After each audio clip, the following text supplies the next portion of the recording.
Psycho Piesik, and today I want to show you something related to the device management on the Microsoft Intune. I will show you how to manage the UEFI on both devices. This is the Surface Go 3 and this is Surface Pro 8. I will show you what you need to do to have a fully control on the UEFI on that kind of devices via the device firmware configuration interface. So let's start.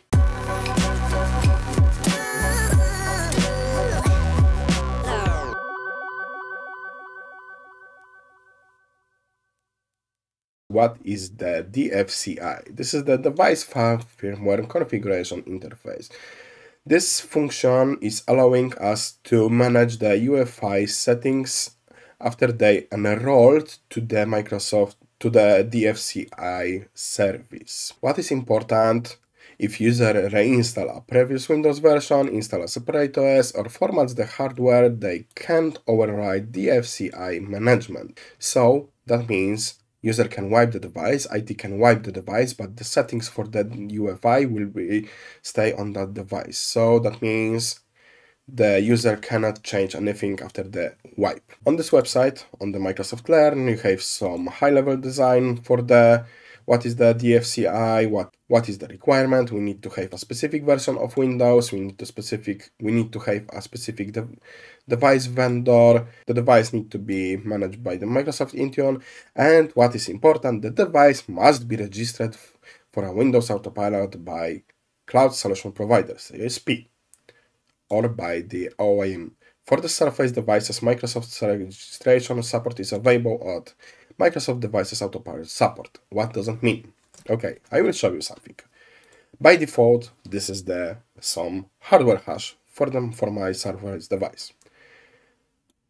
The Microsoft CSP partner need to add this hash to my tenant, or your tenant of course, but this hash of the device need to be added by the CSP. If you add this hash manually, even with that format, with that two additional fields, the DFCI will be not working. I tested it and it is not working. I just need to, for the testing purposes, I asked my colleague which is working for the CSP, as a CSP, he added one of my device, Surface Pro 8, to the Microsoft Intune, and after that DFCI was started working. And another information, without those two fields, it will be not working, because those two fields are required if the hash is added via the CSP. Okay, next thing, the requirements. One more thing about the Surface devices, you can visit the Service Hub and create additional requests. I will show you how it looks, but it will be in Polish, so sorry for that. Type of product, which category, so I will select Microsoft device, autopilot, registration, type of support, location, email, blah blah, etc.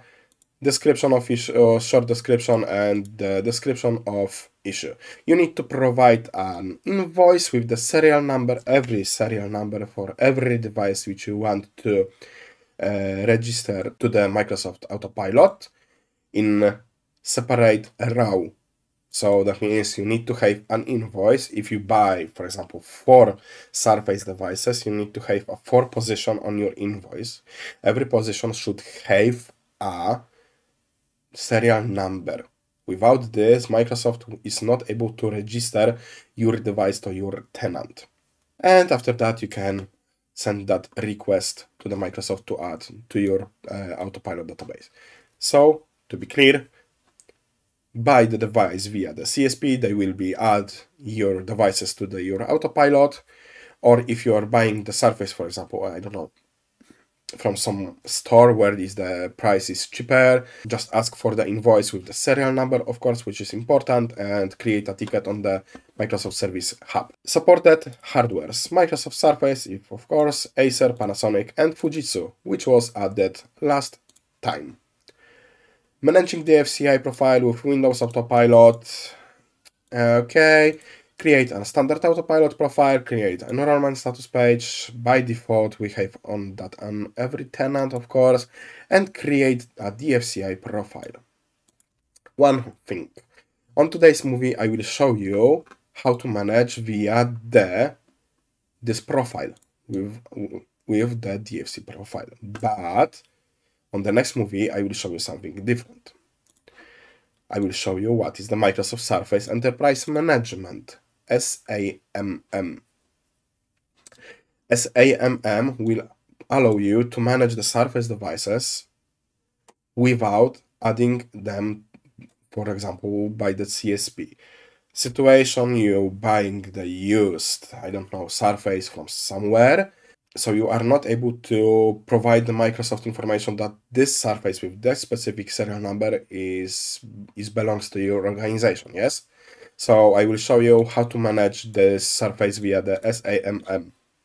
But on today's movie, I will do that by the DFCI profile. Okay, so, for example, we are going to the devices, Windows Enrollment, Devices. I have two Surface devices, as you see. Surface Pro 8 was added by CSP, and Surface Go 3 was added by me, even with that two fields on the hash files. Properly, the autopilot profile is assigned properly. Okay, now we need to go to again, Windows, Configuration Profiles, and create a new profile. Create, Windows tenant later, profile type templates, and after that we are selecting device firmware configuration interface. Click create, need to provide a proper name, Surface 8. For example, click next. Now you need to configure the configuration settings, which you see on that screen. UEFI access, allow local users to alter UEFI settings, only non-configured settings or none.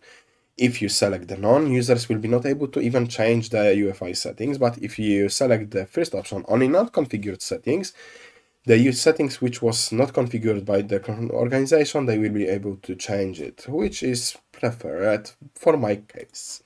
Next thing is the security settings. CPO, Windows platform binary table, and simultaneous multi-threading, enabled, and enabled. The cameras. Camera should be every time enabled, front camera enabled, rear camera and IR camera for the Windows Hello for Business should be enabled also. The microphone and speakers should be enabled on my case, and microphone should be enabled also. But plus remember that you need to select that settings depending on your requirements for your organization.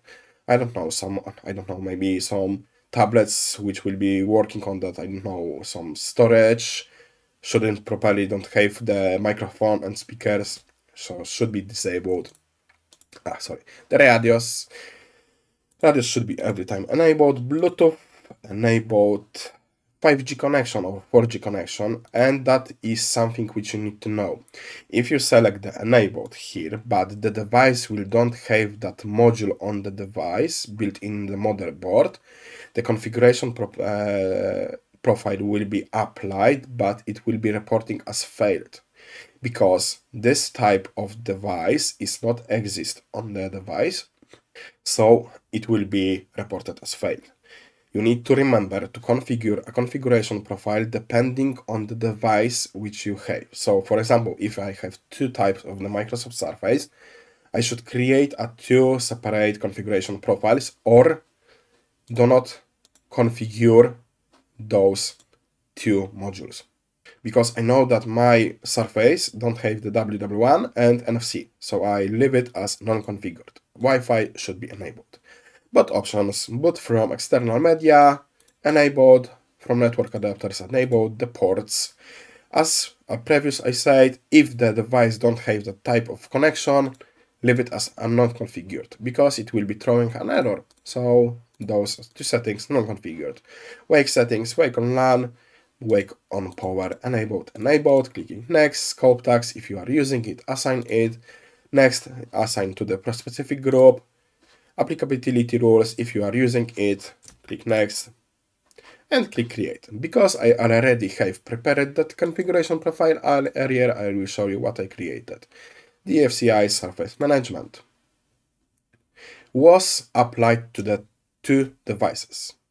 One device is reporting as a success, one device is reporting as an error. Let's see. Two devices. This is one device and this is the second device. This device is the Surface Go 3, which was added manually by me. Let's see. I'm right? Yes. Any of the settings wasn't applied properly. You see? But if I go here, every settings was applied properly. That means this device was added by the CSP, not by the Microsoft, but the CSP. So that means that it's working properly. You need to remember, if you want to manage the Surface devices from the Microsoft Intune, those devices need to be added by the CSP. But if you want to manage devices Surface which you bought without the invoice or without the serial number, you can use the second option, the Microsoft Surface Enterprise Management mode. And that is something which I want to show you on the next movie. Now I will show you a couple of pictures how it will look from the end user perspective if end user will open the UEFI on that kind of managed devices. You will see on that pictures that some settings are managed by the organization and the end user is not able to open or change that setting.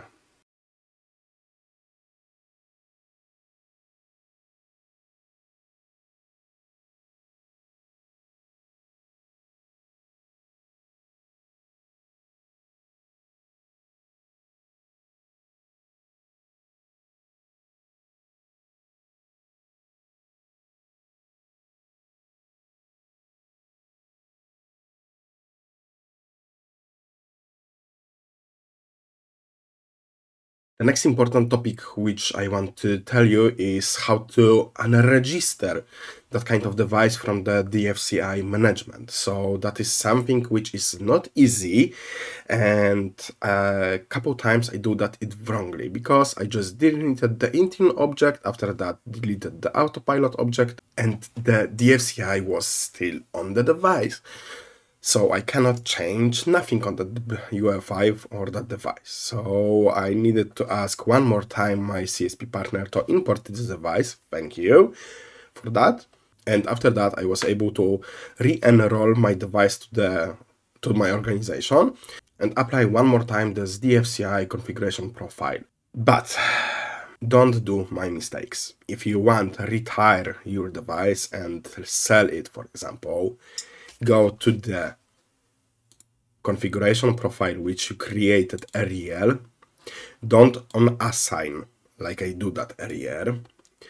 Go to the configuration settings. Change everything to the non-configured. Select here only non-configured settings. Review and save. Save it. Leave it. This settings, save it, of course. Wait for the apply those new settings to the device, go to the BIOS, UEFI, sorry, and confirm if everything is set up properly, because if you now retire this device and if you have, for example, selected block the USB, this settings, it will be disabled and you will retire that device, this will stay on the device and user need to change it, of course. I know that those settings are currently properly applied on my device, on my Surface Pro 8. Now I need to go to this devices, Windows, go to this device, click retire and confirm it. The retire was initiated, retire pending. When this device will be retired, you can remove the autopilot object. When the autopilot object will be removed, you need to do the last step to fully retire this device from your organization. Connect the USB-C or USB adapter to the Ethernet to this device, open the UEFI, go to the management settings and click the refresh to confirm that this device will receive a new configuration, which is empty, of course, and the end user will be able to change anything on the device. But there is one thing which you need to know, and I didn't know about this, of course. I had two different USB-C to the Ethernet adapters, and none of them didn't work on the Surface device. I connected this Ethernet adapter to another laptop. Yes, of course, it was working. So that was something which is interesting for me. For the testing purposes, I bought a new Surface adapter to the Ethernet from the USB-C to the Ethernet, and of course, it started working properly.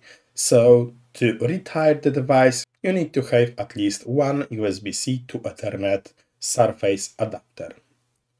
And for today's movie, it will be everything, because I show you how to fully manage the DFCI via the Intune.